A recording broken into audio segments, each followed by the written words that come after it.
स्वागत है आप सभी का। आपके साथ मैं हूं स्वप्निल। जयपुर से इस वक्त की सबसे बड़ी खबर सुनिए। पाकिस्तान के लिए जासूसी करने वालों को सजा का ऐलान हुआ है।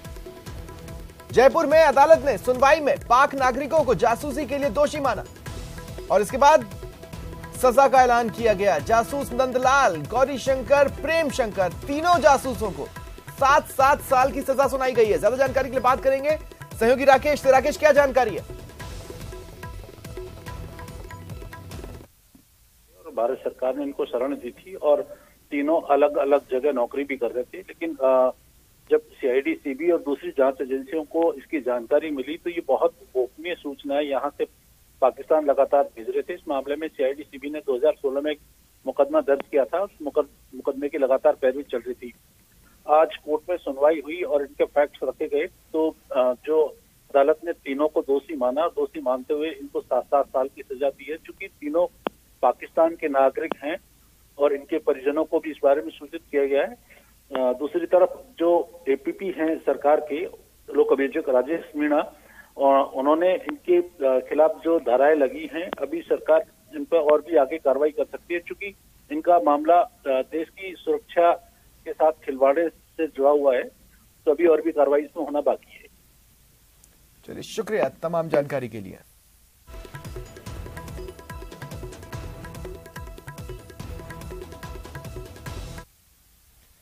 चलिए बढ़ेंगे आगे। खबर बदमाशों के हमले की। भीलवाड़ा के तिलस्वा महादेव मंदिर ट्रस्ट के अध्यक्ष और सचिव पर पुरानी रंजिश के चलते बदमाशों ने जानलेवा हमला किया। बदमाशों ने उनके साथ लूट भी की, जिसके बाद सचिव और अध्यक्ष गंभीर रूप से घायल हो गए। उनका इलाज चल रहा है। घटना का सीसीटीवी फुटेज सामने आया है, जिसमें बदमाश मंदिर ट्रस्ट के अध्यक्ष और सचिव के साथ साफ तौर पर दिखाई दिए। इन फुटेजेस के आधार पर पुलिस जांच कर रही है।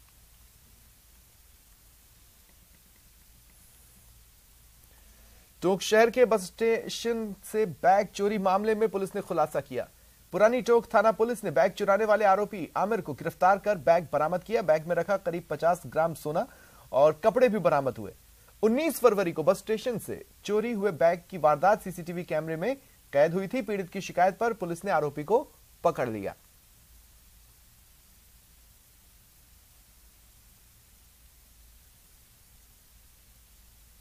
जिस पर 20 तारीख को ये मुकदमा दर्ज हुआ था। 20 तारीख को उन्होंने रिपोर्ट दर्ज कराने पर हमने टीम उदयवीर जो एसएचओ हैं उनके नेतृत्व में, रामगढ़ी से एसआई हैं, राजेश हैं, इन्होंने एक टीम गठित करी और बस स्टैंड के आसपास सीसीटीवी इन्होंने देखे तो इससे ज्ञात हुआ कि एक व्यक्ति है जो बैग लेके जा रहा है। उस व्यक्ति की उन्होंने तलाश की।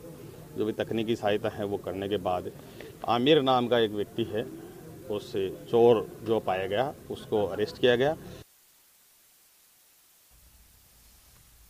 मुख्यमंत्री अशोक गहलोत आज शाम को हेलीकॉप्टर से अलवर पहुंचे। मोतीडूंगरी स्थित टीकाराम जूली के कार्यालय पर मुख्यमंत्री और विधानसभा अध्यक्ष सीपी जोशी का कार्यकर्ताओं ने स्वागत किया। सीएम ने इन्हें संबोधित करते हुए कहा कि आने वाले चुनाव में कांग्रेस की सरकार बनने वाली है, इसलिए जनता के बीच में जाकर सरकार की योजनाओं का अधिक से अधिक प्रचार प्रसार करें। सीएम गहलोत ने केंद्र पर भी हमला बोला।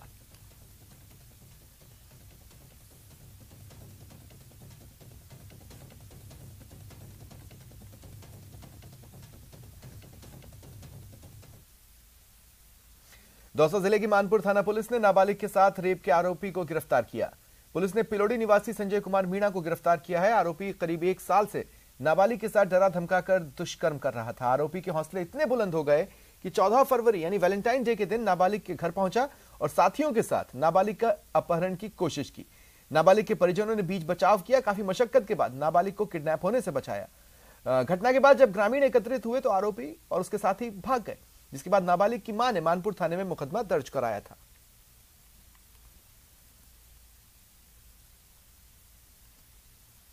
मानपुर थाना पुलिस ने एक नाबालिग लड़की के साथ रेप और अपहरण के प्रयास के आरोपी को गिरफ्तार किया है। संजय कुमार मीणा निवासी पिलोड़ी को गिरफ्तार किया है। आरोपी वैलेंटाइन डे के दिन एक नाबालिग लड़की के घर पहुंचा और अपने साथियों के साथ मिलकर अपहरण करने का प्रयास किया। जब पूरा मामला खुला तो पता चला कि आरोपी पिछले करीब 1 वर्षों से नाबालिग लड़की के साथ अनेक बार दुष्कर्म की वारदातों को अंजाम दे चुका है। फिलहाल पुलिस ने रेप के आरोपी को गिरफ्तार कर लिया है। साथ ही अपहरण का प्रयास करने वाले कुछ अन्य आरोपी हैं, उनकी भी पुलिस तलाश कर रही है। आशीष शर्मा, न्यूज 18 दौसा। धौलपुर से बड़ी खबर, 6 लोगों ने एक युवक पर जानलेवा हमला किया। युवक को बचाने आई उसकी पत्नी पर भी हमला हुआ। हमले में पति और पत्नी गंभीर रूप से घायल हुए, जिन्हें अस्पताल में भर्ती करवाया गया है, जहां उनका इलाज चल रहा है। पुलिस इस मामले में जांच कर रही है। आधा दर्जन लोग यानी 6 लोगों पर मारपीट का आरोप है। लाठी डंडों से अधेड़ पर हमला हुआ। अधेड़ को उसकी पत्नी बचाने आई तो आरोपियों ने उन्हें भी हमला कर घायल कर दिया।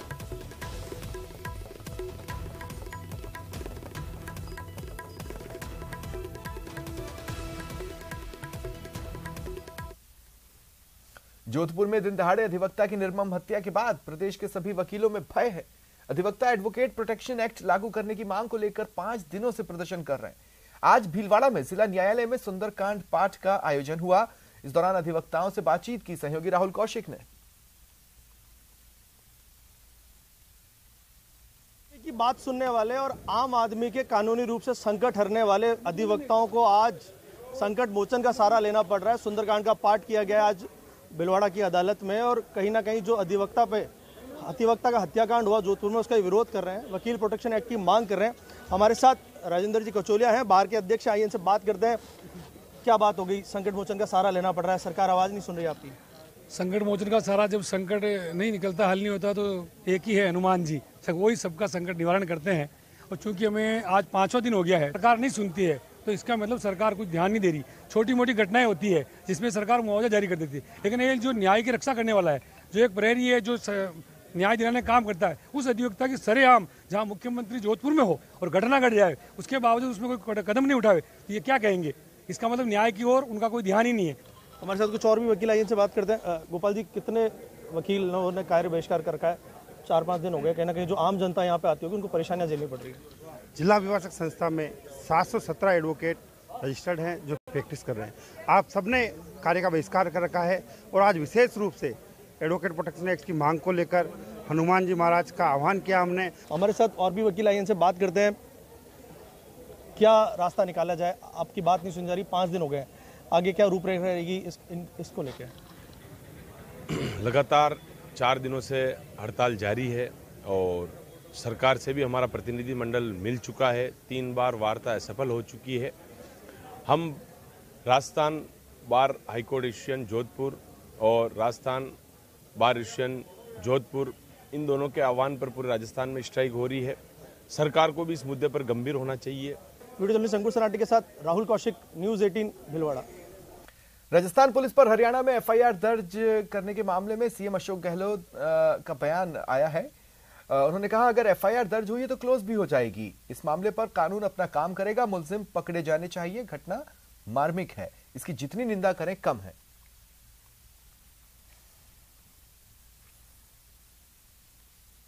कानून अपना काम करे, तब ठीक है। अगर उन्होंने एफआईआर दर्ज कर ली, वापस क्लोज भी जाएगी।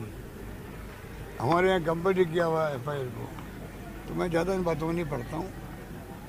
मुलजिम पकड़े जाने चाहिए। बड़ी घटना, मार्मिक घटना है। उस घटना की जितनी निंदा करें तो कम है। और ये जो लफंडर टाइप लोग हैं, जो बजरंग दल के नाम से, विश्व हिंदू परिषद के नाम से काम करते हैं, ये बेईमान लोग हैं, असामरिक तत्व। प्रधानमंत्री खुद ने कहा ये एंटी सोशल एलिमेंट है। एक बार बोल गए वो 4 साल पहले, अगर बार बार बोलते तो अभी नौबत ही नहीं आती। मैं तो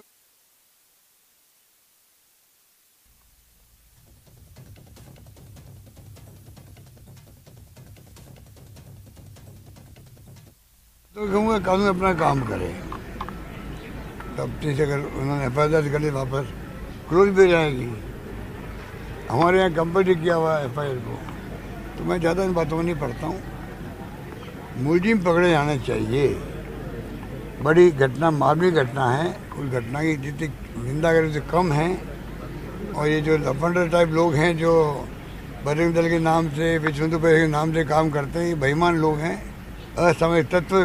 प्रधानमंत्री खुद ने कहा ये एंटी सोशल एलिमेंट है। एक बार बोल गए वो 4 साल पहले, अगर बार बार बोलते तो अभी नौबत ही नहीं आती। संजीवनी क्रेडिट कोऑपरेटिव घोटाला मामले में एक बार फिर सीएम अशोक गहलोत ने केंद्रीय मंत्री गजेंद्र सिंह शेखावत पर निशाना साधा है।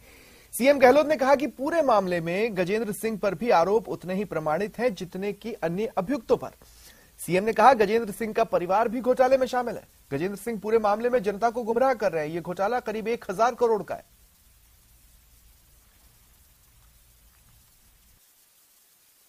और ये एक केंद्रीय मंत्री है, अगर ईमानदारी होती है इनमें तो ये खुद बुला के बात करे सबसे।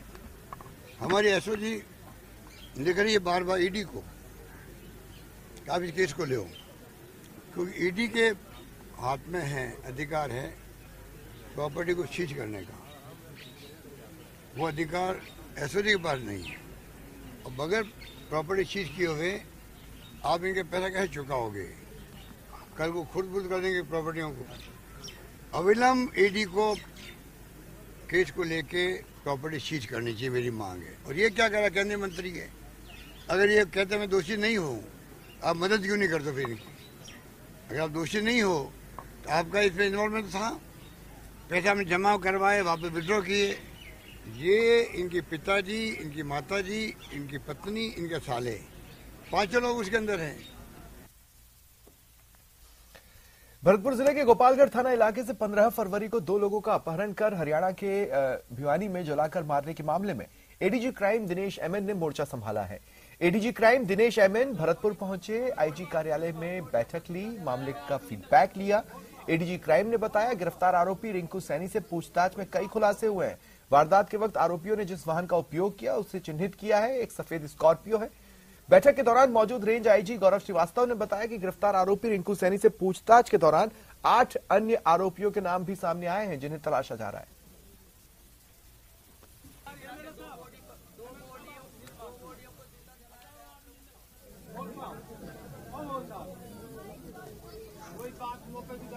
राजस्थान पुलिस की जो एफआईआर के बारे में बात हो रही है उसमें राजस्थान पुलिस हरियाणा पुलिस के साथ ही गई थी और जितना मैंने भी बात की है जो वो घटना सत्य है और हमें हरियाणा पुलिस के ऊपर विश्वास है, सही तफ्तीश करेंगे। और हमारे यहाँ केस दर्ज जो जघन्य अपराध हुआ है, 2 लोगों को मर्डर प्लस जलाने की इतना बड़ी घटना हुई है, हम बेस्ड ऑन इन्वेस्टिगेशन और बेस्ड ऑन एविडेंस हम मुलजिम अरेस्ट करना चाह रहे हैं और उसमें हरियाणा पुलिस की पूरी मदद है। रिंकू ने जो बातें बताई हैं उसके आधार पर उन सब चीज़ों को टेक्निकली वेरीफाई करते हुए जिन लोगों की पहचान की गई है, इसके लिए लगातार हरियाणा पुलिस के कोऑर्डिनेशन से हम आगे बढ़ रहे हैं और हमें उम्मीद है कि बहुत ही जल्दी ये आरोपी गिरफ्तार किए जाएंगे और इनकी गिरफ्तारी के बाद जो अन्य व्यक्ति इसमें शामिल रहे हैं, अलग अलग स्टेज पर जिस व्यक्ति का जितना रोल रहा है उसका और अधिक खुलासा शेष गिरफ्तारियों के बाद और बेहतर तरीके से हो पाएगा। वाणिज्यिक कोर्ट संख्या 2 के आदेश पर स्पेशल सेल अमीन आज कुर्की के लिए कॉलेज शिक्षा आयुक्तालय पहुंचे। हालांकि कमिश्नर के कक्ष के बाहर ताला लगा होने के कारण टीम को लौटना पड़ा। स्पेशल सेल अमीन अभयकांत शर्मा ने बताया कि एक कंपनी को यूनिवर्सिटीज में कंप्यूटर लगाने का करीब 7 करोड़ का टेंडर मिला, जिसका कॉलेज आयुक्तालय द्वारा भुगतान नहीं हुआ। इस पर कोर्ट ने कुर्की के आदेश दिए। मामले में 2 बार अंडरटेकिंग देने के बाद भी भुगतान नहीं किया गया। मामले में अब कोर्ट से परमिशन लेकर ताला तोड़ने की कार्रवाई होगी, जिसके बाद कुर्की की जाएगी।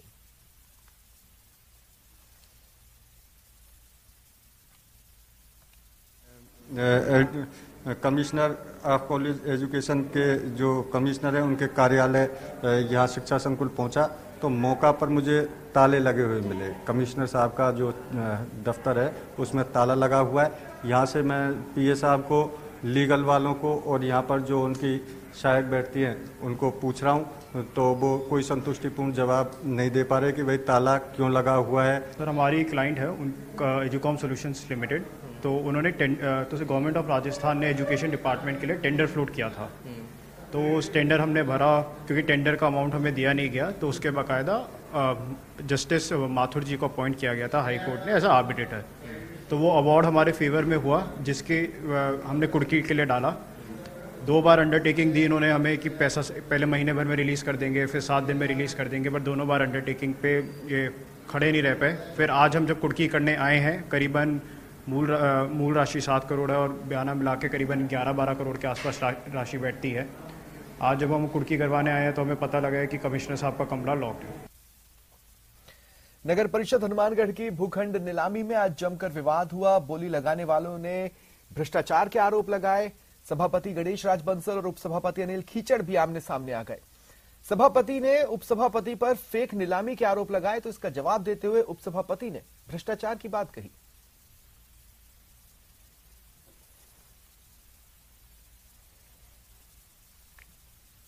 फांस बोली का तो अभी बोली की प्रक्रिया विचाराधीन है। फांस बोली तो कल 3 दिन का दिवस, 3 दिन का टाइम 15% राशि जमा कराने का है। अगर 15% राशि जमा नहीं होगी तभी पता लगेगा कि उनके द्वारा फांस बोली दी गई है। सभापति द्वारा यदि मेरे खिलाफ इस तरह का आरोप लगाया गया है तो वो बड़े ही निंदनीय है। अब रही बात, वो 3.25 साल से अपना शासन चला रहे हैं। जब 3.25 साल से 250 करोड़ की बोलियां वो बता रहे हैं कि हमने कर दी, जब 250 करोड़ की बोलियों में उपसभापति ने कभी टांग नहीं अड़ाई, तो आज उपसभापति के पास ऐसा क्या आ गया कि उपसभापति ने टांग अड़ा दी। राजस्थान रोडवेज के बेड़े में रोडवेज विभाग ने 9 सुपर लग्जरी बसें शामिल करने का फैसला लिया। ये 9 नई बसें 23 फरवरी से जयपुर से संचालित होंगी। इस बार जयपुर से सीधे मुंबई, कानपुर और हरिद्वार के लिए बसें मिलेंगी, वो भी बेहद आरामदायक। हाल ही में पेश राजस्थान के बजट में 1000 नई बसों को रोडवेज के बेड़े में शामिल करने की घोषणा हुई। हालांकि ये बसें कब शामिल होंगी इसकी कोई निश्चित तारीख नहीं बताई गई, लेकिन 23 फरवरी से 9 नई सुपर लग्जरी बसें जरूर शामिल होने जा रही हैं। परिवहन मंत्री बसों को हरी झंडी दिखाकर रवाना करेंगे। ये सभी बसें अनुबंध पर ली गई हैं और लंबे रूट पर चलेगी।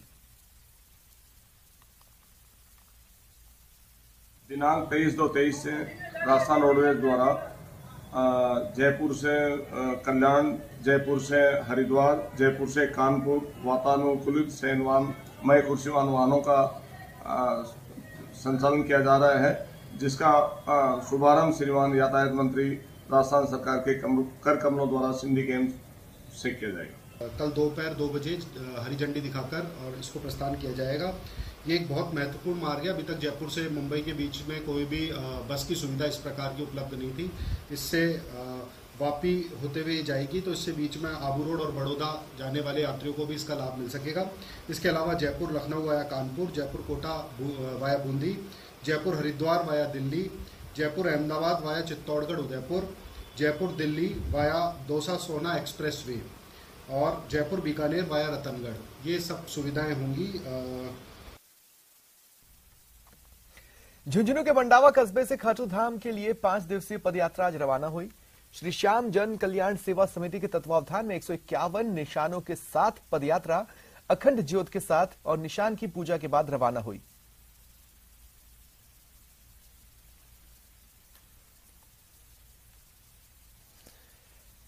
और इस वक्त जो तस्वीरें आपकी टीवी स्क्रीन पर है, इस खबर के बारे में सुन लीजिए। अलवर जिले के बानसूर में उद्योग मंत्री शकुंतला रावत एक दिवसीय दौरे पर पहुंची। मत्स्य विद्यालय के वार्षिकोत्सव, विद्यालय में पार्वती देवी और भूतपूर्व सैनिक बीरबल की मूर्ति का अनावरण कार्यक्रम में शिरकत की। स्कूली बच्चों ने सांस्कृतिक प्रस्तुतियां दी। इस दौरान शकुंतला रावत ने कहा कि बच्चे शिक्षा ग्रहण कर समाज और राष्ट्र का निर्माण करें। कार्यक्रम में विद्यालय के प्रतिभावान छात्र छात्राओं को प्रशस्ति पत्र और स्मृति चिन्ह देकर सम्मानित किया गया। हृदय में प्रेम की बरसात हो जाए। महोदय जी का स्वागत।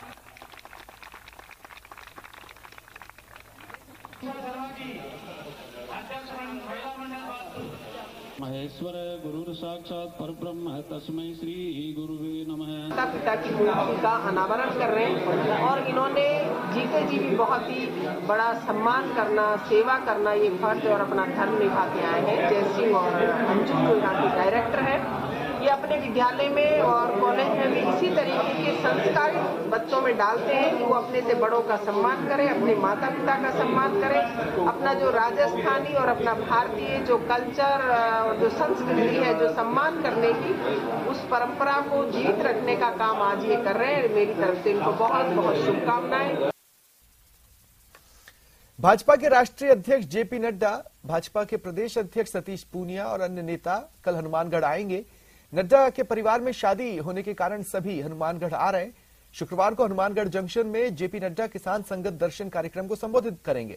प्रधानमंत्री नरेंद्र मोदी के सिख समाज के लिए किए गए कार्यों को लेकर सिख समाज जेपी नड्डा को सम्मानित करेगा। भाजपा जिला मुख्यालय में आयोजित प्रेस वार्ता में यह जानकारी दी गई।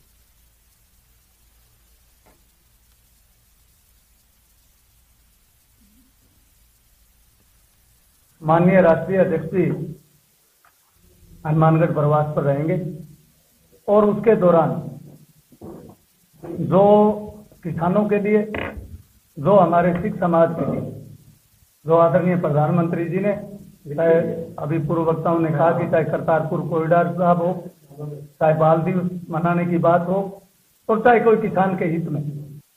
22 तारीख को माननीय राष्ट्रीय अध्यक्ष जी हनुमानगढ़ प्रवास पर रहेंगे और उसके दौरान जो किसानों के लिए, जो हमारे सिख समाज के लिए, जो आदरणीय प्रधानमंत्री जी ने, चाहे अभी पूर्व वक्ताओं ने कहा कि चाहे करतारपुर कॉरिडोर साहब हो, चाहे बाल दिवस मनाने की बात हो, और चाहे कोई किसान के हित में।